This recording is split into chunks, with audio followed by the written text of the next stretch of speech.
Okay, let's get started. So I apologize again for yesterday. The Shiloh that we had started on Wednesday was Rivka is the woman in our story. She has three brothers. Their father died, and she went to court to be able to get her rightful 25% of the estate according to the secular law. Now Rivka is has become a balas shuva, and she wants to do the right thing. So her question is, what is my obligation as far as returning the money? So do I have to return the money that I took and from the Yerusha, which according to Torah law should have been divided among the brothers and not among the daughter? So Reb Sharaga says, and some of the things that we've seen as far as the strong divides between males and females here, okay, it's maybe a cultural issue, but Yadua Masha Amru Rabosenu, Adam Shiesh Lo Kupa Malaya Avonos, Gezel Mekatreg Barosh Kula. Our sages tell us that if a person has a whole box full of sins, which sin sort of cries out the most and makes him look the worst? The theft is the one that really trumps all of them. Lachein kol adam sheyesh lo sichsuch kaspiyim chavero, and therefore, if a person has a financial dispute with his fellow, lo yora heter la'atzmo, he should not paskin for himself. Ki yesh lanu klal ein adam roa chova la'atzmo, because we have a general rule, which is that no person sees any fault with himself. I know I'm perfect, but everyone else is working on it. Ela yelchu yachad l'rav musmach shabaki b'halachos v'yisadru lefanav es kol ta'anosehem. But rather, here's what they should do: they should go to a rav who knows halacha, and they should present to him their issues. The harav yora lahem es haderech yelchu ba ve'es hamasa asher ya'asun, and the rav will tell them exactly how they should adjudicate, how they should work it out. Now, this halacha is true that if you feel that you may owe someone money, you should not become your own posek and say it's okay. But and therefore, even if your friend is not actually asking you for any money, imhu yodeya sheyesh lo safek, yishal etarav. But if you think that there's some question here, you should ask the Rav. Ve'al zeh nemar, and about such a thing, the Mishnah says, Aseh lecha Rav v'histalek min hasafek. The Mishnah says, make for yourself a Rebbe, so that you may remove yourself from any doubts. Okay? V'kol shekein impana le'erkos, v'hotziu kesef shelo kedin Torah. So if that's true in general, that a person, if he feels that there may be some financial difference, that he should always go to a Rav and sort of try to clarify the issue.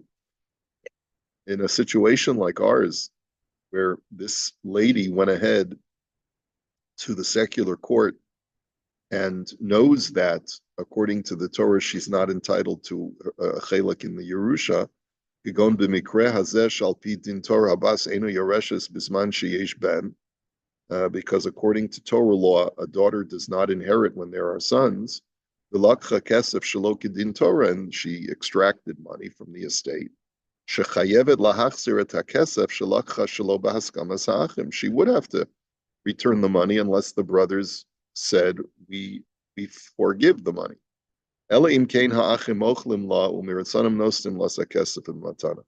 Of course, the brothers could always turn around and say, you know what, Moichel, it's yours. We love you. You're our sister. We want you to have something from our dad. But if they are insistent that, we don't care that you're our sister, you shouldn't have taken it.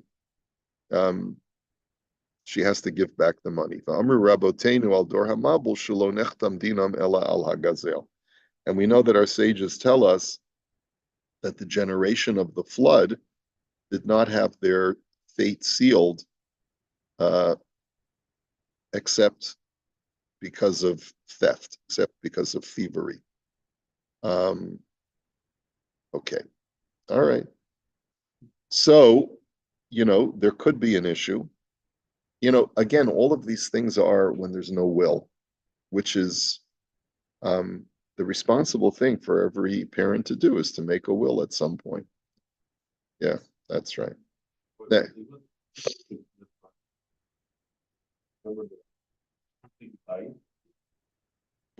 Then she started picking Mitzvot, and then she found out that Wasn't entitled.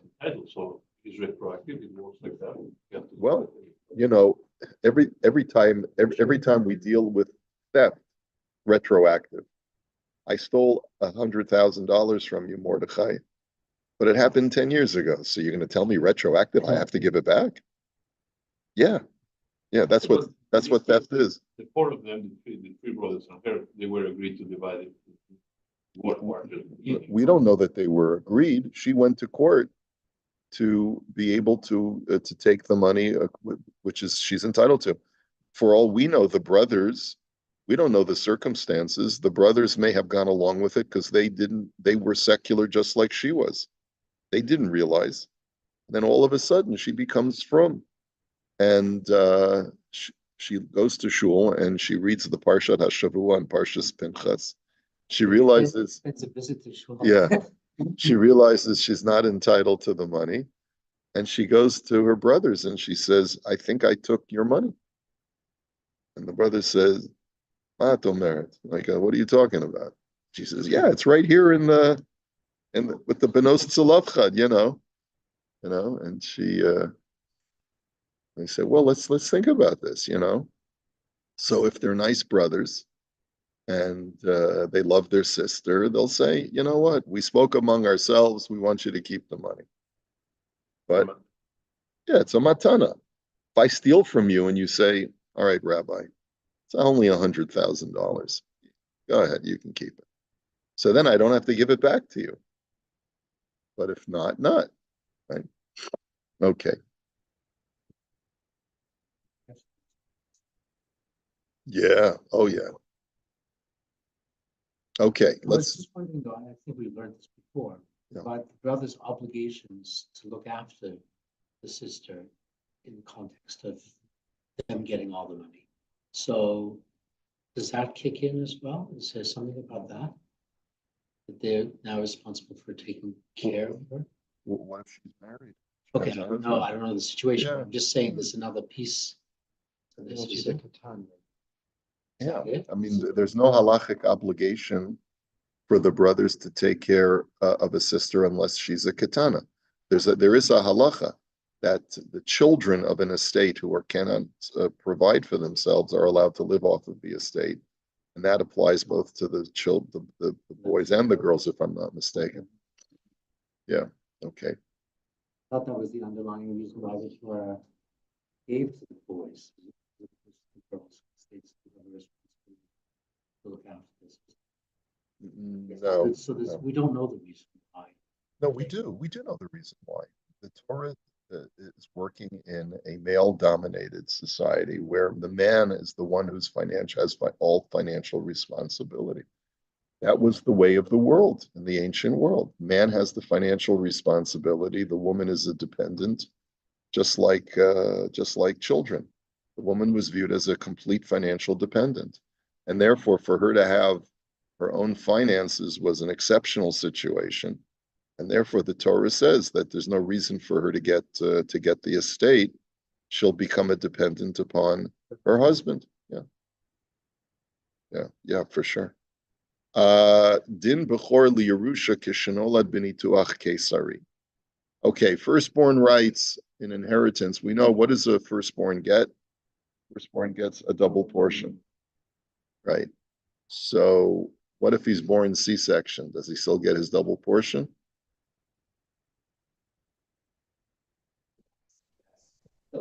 What if he's born after the girl?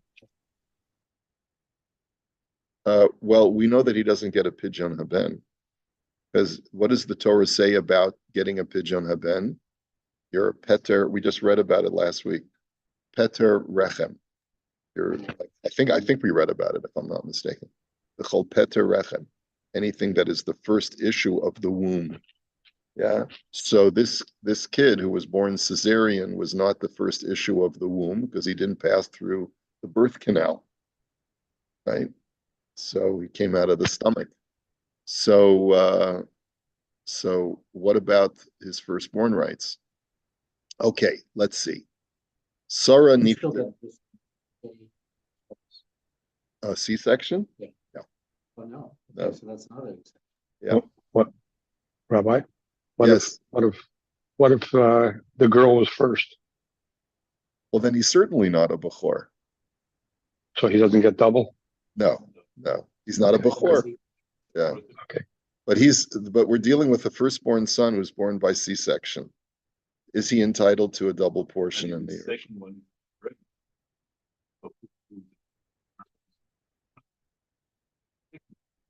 There's a Peterechem. He's also not a Bechor. Yeah, he's also doesn't have a din. There is, in that case, no, he does not have a pigeon haben. Rarer than. Correct. Yeah. All right. So Sarah Niftera, v'hishira achareha arba'a banim u'nechasim rabim. Sarah passes away. She has 4 sons. She has a large estate. V'ha'ach hagadol ha'bechor nolad b'nituach keisari v'lo asu lo pidyon.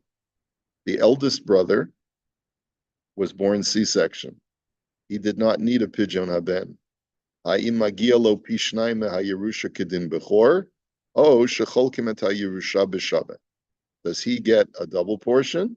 So you divide the estate into 5 portions and he gets 2 and the other brothers get 1 each? Or do you just divide the estate into 4 portions and he gets just a regular portion? So this is a pretty straightforward tshuva. The tshuva is b'mikre hazeh kol ha'achim cholkim shaveh b'shaveh bein ha'bechor bein sha'ar ha'achim. In this situation, being born C-section makes you not a bechor, and therefore all the brothers divide equally. Ki kol ma shekatuv b'Torah she'habechor yoresh shnei chalakim. Everything that the Torah says vis-a-vis a firstborn getting 2 portions, hainu dafka kisheyorshim et ha'aba. That's only when they inherit the father. Aval im yorshim et ha'ima ein hevdel elokula mekablim shava b'shava. Here's the issue. So first of all, Reb Sharaga says, first of all, put aside the C-section issue. The mother is the testator. She's the one who's leaving over her estate. The whole din of the Torah that a Bechor gets a double portion is only when the father passes away. And a man passes his estate on to his children. When a woman passes an estate on to her children, then the Bechor has no special privileges. That's right. And by the way, according to Torah law, a woman does not inherit her husband. So how Sarah got these assets, we don't know. Maybe she was a very industrious person and was able to amass an estate, or maybe she got it from her parents. She was an only child or whatever. We don't know how she got her estate. But she has a large estate. Her husband is no longer in the picture. She's passing on this Yerusha to her children. And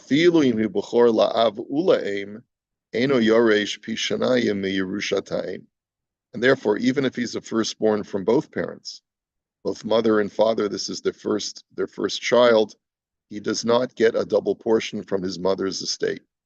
V'lamdu kein chazal b'maseches bechoros mima shekasuv b'Torah ki hu reishit ono lo mishpat ha'bechora. And this is derived in the Gemara. It's an explicit Gemara that says that he is his first strength, and therefore he has the laws of the firstborn rights. V'hagemara darsha sham mishpat ha'bechora leish ve'ein mishpat ha'bechora leisha. From here, the Gemara learns that the firstborn being entitled to a special portion is only when the testator is a man, not when it's a woman. Because the whole idea of the pasuk is, why should the firstborn get the double portion? Because kihu reshit ono, because the father has a special affinity or appreciation, however you want to look at it, to his firstborn son. You're the first issue of my loin. You're the first sign of my strength, of my virility. And therefore I owe you sort of that extra portion because you demonstrated that I can create a legacy through my children. So that only applies to the man. The way that the pasuk is written, that's only a male issue. Like a woman, I think, has a lot of gratitude that she has a child, but it's not like a macho. It's more like sounds like it's more like a macho thing than it is. Yeah, that's what it sounds like. Yeah, Firstborn with the second one is not necessarily.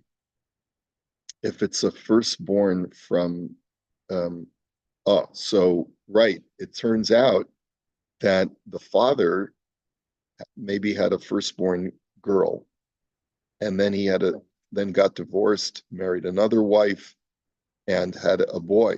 And even though it's a peterechem, that child would need a pidyon haben, but it's not entitled to a double portion in the Yerusha.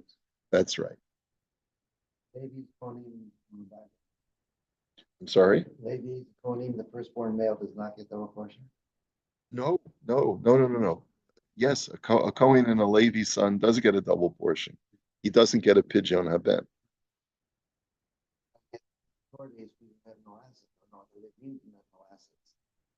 Oh, I see what you're asking. Well, it's not that they didn't have any assets, they didn't have any real estate. But a Kohen might have been, over the years, been able to put away a nest egg through all of the tithes that he received. Maybe he was an industrious Kohen and was able to sell some of the tithes that he received and put away some money. So, yeah, so Kohanim and Leviim do the laws of inheritance. In other words, what we're seeing from here is that in a lot of cases, the law of pidyon haben and the law of inheritance do not line up perfectly, right? Sometimes they overlap, but sometimes they're going to be different. Now, so that's the first thing. Putting aside the whole issue of the cesarean, you have a separate issue. He's a testator is a woman, and therefore the laws of firstborn double portion do not apply to her. Next, uvemikra hazeh shehu nolad benituach keisari. Now let's look at the next issue, which is the C-section birth. Gam im hayerusha hayta minichse ha'av habechor lo haya mekabel pishnayim. That even in a case where the testator is a male, the father passes away. He's got 4 sons, and the firstborn son was born C-section. The C-section kid does not get a double portion. Ki hamishna omeret b'maseches bechoros yotze doifen v'habo acharav shnehem enon bechor lo lenachala v'lo lekohen. That a child born C-section and the child that's born after him, neither is considered a bechor, neither for inheritance, nor for needing a kohen to do a pidyon haben. Hu lo bechor lenachala, kolomar lekabel pishnayim b'Yerusha. He's not a firstborn for inheritance, that is to get a double portion. Kevin shekasu b'Torah v'yoldulo, dahainu derech leida tivis avalo b'nituach. In other words, we learn this out from the fact that the Torah says that they give birth to him. When the Torah talks about the double portion, it has to be a leida, a normative birth, right, and not by surgery. V'gam ein kan pidyon haben kevin shetzarach lios peter rechem, and there's also no pidyon haben because the child has to be the first issue of the womb, which is the requirement for a pigeon aben. He has to issue from the birth canal. Begam echav sheba acharav, and then the brother that comes after him, afilu shunolad b'leida regila, even if he's born a normative, not regular birth canal delivery, eno yoresh pishnayim kevin shuhu lo b'chor. He doesn't get a double portion because he's not a b'chor. So that's the standard halacha. Aval mishanolad acharei nefel. But let's say a child was born, he's the firstborn son, but he's the firstborn viable son. In other words, let's say mom had a previous pregnancy and the child, and she miscarried. So, afilu she'ein osim lo pigeon aben ki eno apeter rechem, even though the firstborn viable child does not get a pigeon haben because he's not the first issue of the womb. Because let's say they had to do a DNC, they had to remove the fetus that was growing inside of her. So this child is not a peter rechem. Mikol makom unikra b'chor lenachala kevin shenemar b'torah le'inu nachala ki hu reshit. Oh no, but the firstborn child still gets a double portion in inheritance, even though the mother miscarried before him. And how do we know this? Because the Torah says that the son is the first sign of his strength. Mishalev aviv dava alav imes yorish pishnayim. Meaning the father cares more about the firstborn child, and therefore, because he's the first viable child, and therefore he still gets a double portion. That's what the Mishnah says. Yatsanefel de'ein libo shel aviv dave alav. That excludes a miscarried fetus. Father doesn't care really about that child because he's not viable. And therefore, the miscarried fetus is not considered to be the firstborn. In other words, it gets a little confusing. So, born C-section doesn't get Yerusha, just doesn't get double portion.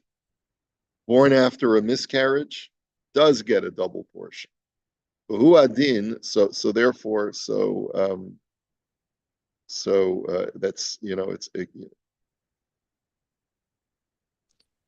Rabbi. And therefore, yes, Shmuel. So there's the concept of Gershon Iskar, Ketatan Shinolad, something like that. So if there's a woman that converts after she has a first child, and then she has another child when she's now Jewish, is that considered Peter Rechem or not? Are we talking about biological?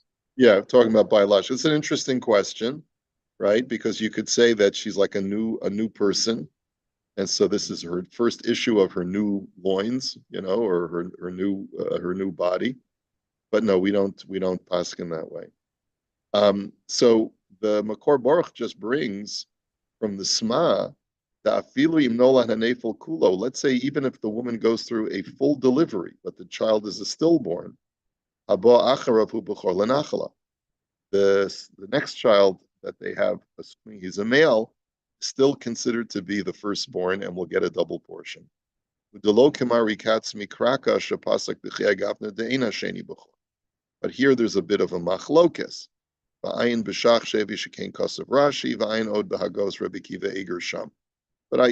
that's a much longer discussion, which we won't go into now. It could be that could be a based in dispute if the mother had a full-term child that was stillborn. Okay.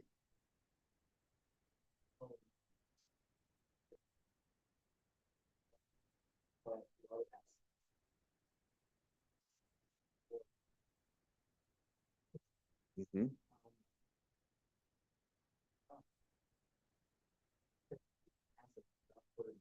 According to Torah law, unless he has a will. Mm-hmm. And they would have an obligation to maintain a lifestyle for the mother. right? Even if it's not their biological mother, even if it's a stepmother, her ketubah entitles her to live off of the estate until such time that she decides to cash in her ketubah. So they have a financial obligation to let her continue living in the matrimonial home, and they have an obligation to give her a stipend to sustain her standard of living when she was married.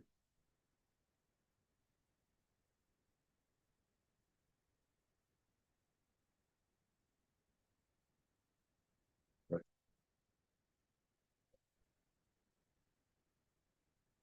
That's correct. That is correct. So Rabbi, an example there, situation on the will that you would put in a clause that's saying a minute before I pass that my wife will get this gift of whatever X amount. Is that the way how we would do it today? Yeah. That's You're not going to have the son in today's world. You're not going to have the son, the wife, depending on the wife. well, what you basically write is that what you write in the will is this is my wishes. You do it with an attorney, just like just like anyone else writes a will.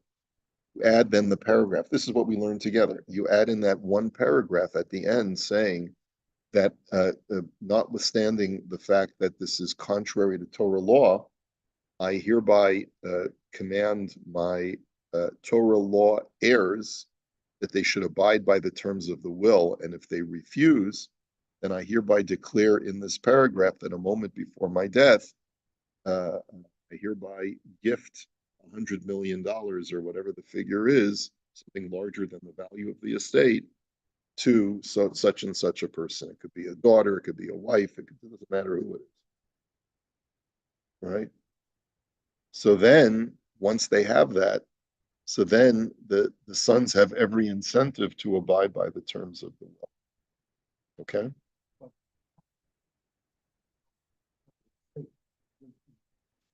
Funds that the estate is given over to the sons, like from the wife in today's world.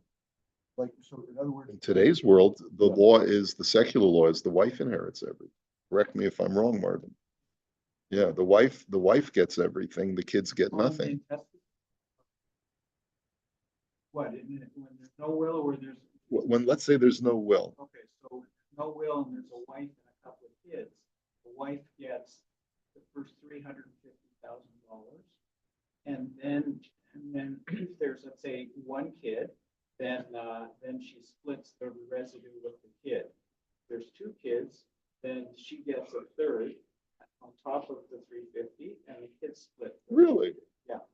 And that's irregardless of the size of the estate. No, She just gets the first 350. Wow. I did not know that. I thought she automatically gets the whole estate. No, that's not how it works, huh? it has to be a married one too. Not common. Yeah. Ready to check that?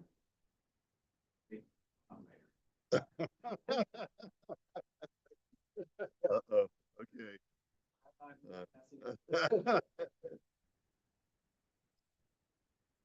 All right. Yeah. So, and do they keep reassessing that figure of 350? I guess you'd have to probably reassess it like every 10 years or so to adjust for inflation.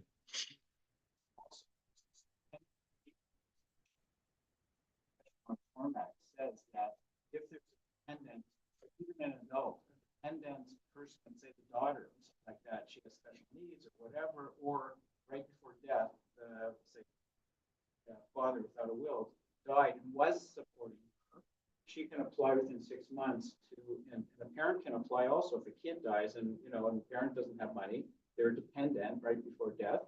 The court can order out of the estate that there be based on moral and financial and all these other needs, whatever, you can order relief to be dependent out of the estate. Really? Yeah, you can Wow. apply. People can apply, and they do all the time.